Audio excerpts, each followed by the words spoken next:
Well, first of all, congratulations to all of you.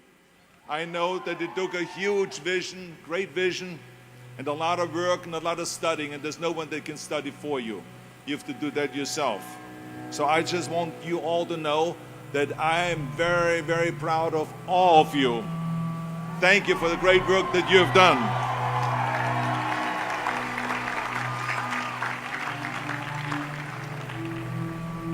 Now on your diplomas, there will only be one name on it, and this is yours. But I hope that doesn't confuse you, and that you think maybe that you made it that far by yourself. No, you didn't. It took a lot of help. None of us can make it alone. None of us. Not even the guy that is talking to you right now. That was the greatest bodybuilder of all times.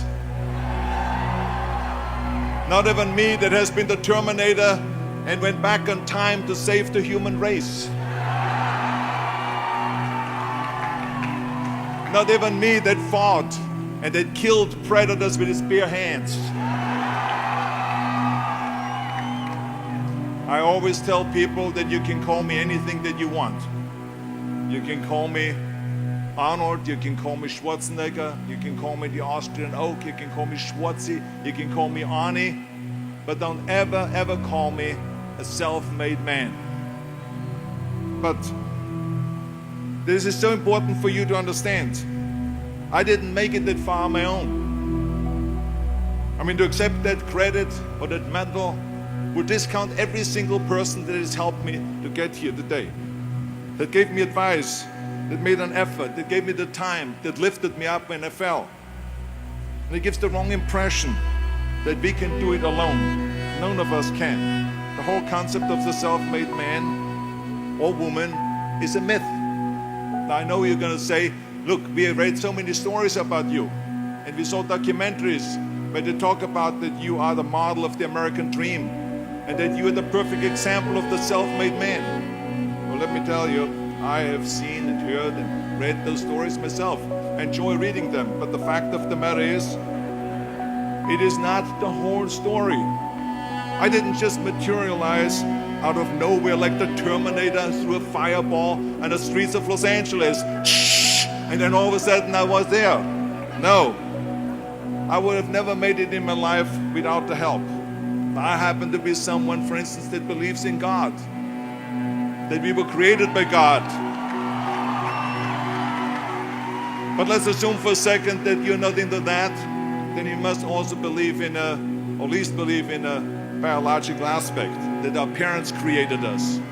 I know I wouldn't be here without my parents, creating me, nurturing me, feeding me, changing my diapers, loving me, hugging me, and all that. And then later on, when I went to school, there were the teachers, and then there were the mentors, the coaches, and then my mother was there in the afternoon helping me with my homework and with tutoring. And then in the evening, my father was there helping me in sports, coaching us in soccer, and in the winter, skiing, sledding, ice skating, ice curling, and all those kind of things.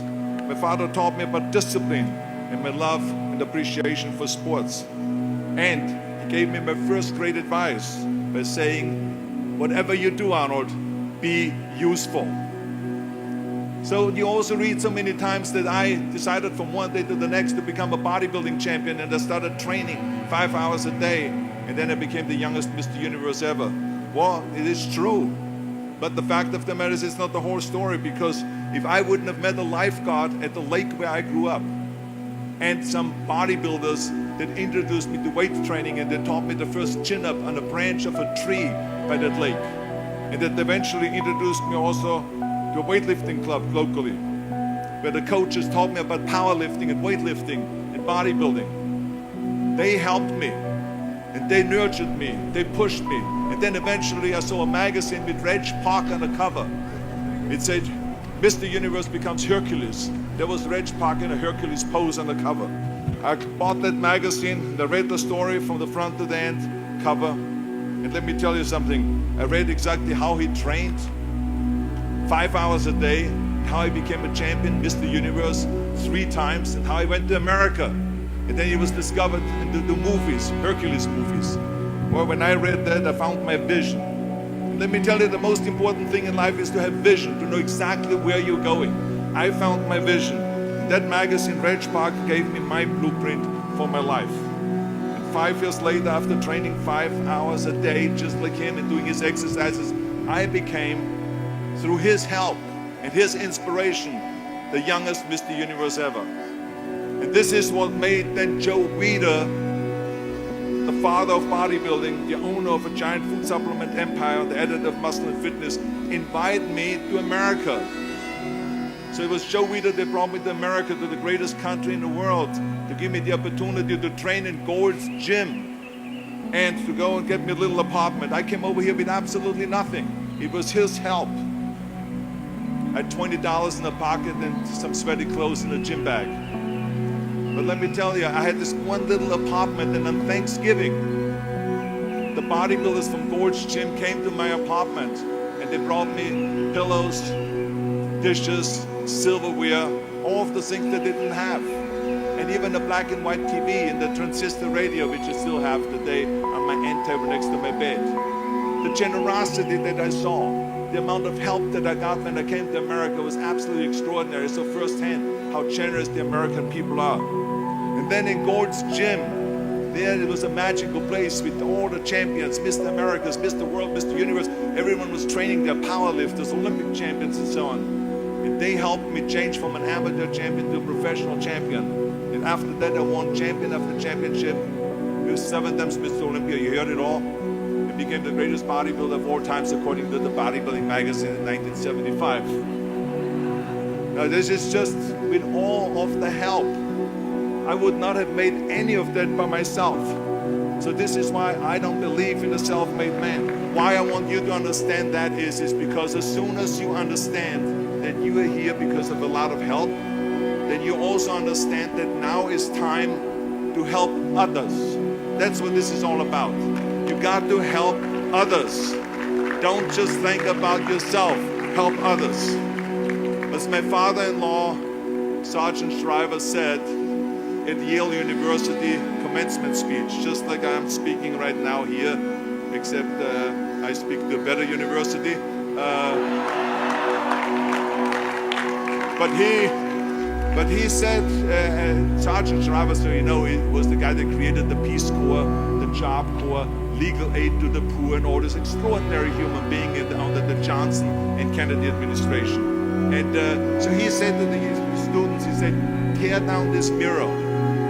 Tear down this mirror that makes you always look at yourself, and you will be able to look beyond this mirror and see the millions of people that need your help. And let me tell you something, when I heard that, it all made sense to me, that we have to go out and help. This is why I got involved in Special Olympics, to be the international coach of Special Olympics, and then eventually we became the chairman of the President's Council on Physical Fitness in Sports. I was appointed by President Bush, my favorite Houstonian, and I should not say the only one, but Barbara. I should add Barbara because I see them later on. I don't want to leave out Barbara here because otherwise she gets really mad. Yeah. So anyway, both of them. And then I traveled through all 50 states to promote health and fitness, and then eventually started after-school programs. And now we are in 48 different cities, providing after-school programs for over 100,000 kids and all this. So I mean, to me, it was very important to give back.